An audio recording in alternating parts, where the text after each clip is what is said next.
Shabbat Shalom. I hope this Drosh finds you well wherever you may be, spiritually, emotionally, physically.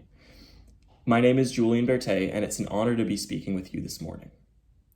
This week's Torah portion is Baha'alotcha from Bamidbar, Numbers. After the lengthy track dates on the mitzvot of Leviticus, Numbers returns to the story of the Exodus and the Israelites' movement towards Eretz Yisrael. In this week's Parsha, the Israelites continue their journey out of Egypt for the first time since the end of Exodus. In prefacing my discussion, I'd like to share these perspectives on Yetziat Mitzrayim.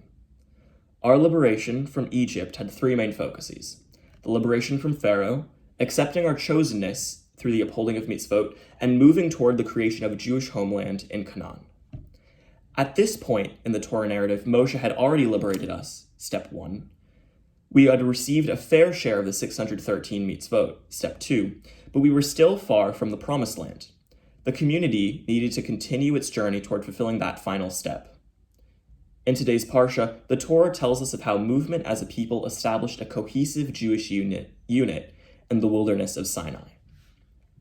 At the beginning of the Parsha, God instructs Moses to bring forth the Levites, to set them apart from Am Yisrael, to purify them in preparation for a life of devotion to God. You shall bring the Levites forward before the tent of meeting. Assemble the whole Israelite community. 8-9. The designation and purification ritual takes place in a manner accessible to all, a moment that instructs the Israelites of a collective identity. We are no longer separate tribes, but a people with a common desire.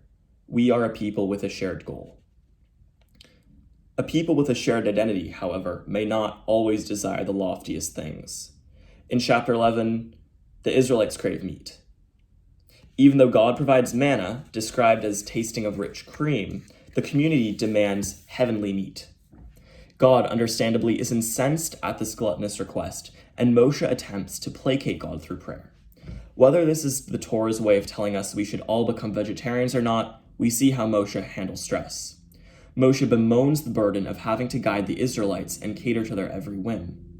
Moshe essentially functions as a divinely hired kindergarten teacher with no healthcare, lunch breaks, or summer holidays. But at least he had Shabbat to rest.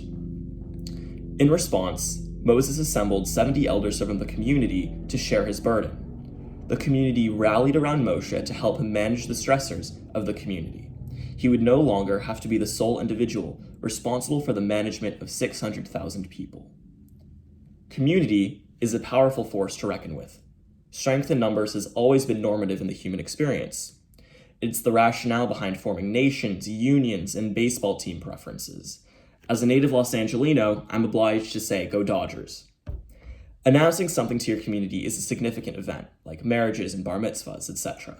And we use community as a stronghold in our difficult undertakings. We share stories and struggles, faith practices and identities where we feel at home. In receiving the 10 Commandments, the Jews were assembled at the foot of Mount Sinai to witness the divine covenant, literally etching into stone our obligations to the divine and to the community. Today, communal movement and mobilization is crucial to reaffirm our dedication to the collective, both within our community and outside of it. Each one of us is members of different communities based on our interests and identities. Intersectionality emphasizes the interconnectedness of community, of how our categorizations meld into one another. Our patchwork quilt of identities makes us who we are. It is incumbent upon us to reach out to other communities, especially to those which are aching. We have an obligation to welcome the stranger, to listen to his stories, and to support them in every way possible. We may not share their traumas, but we must listen and attempt to understand the issues they bring up. Breonna Taylor, George Floyd, Ahmaud Arbery.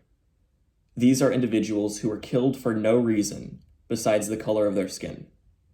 Racism is systemic in nations which were founded on the backs of others, America included.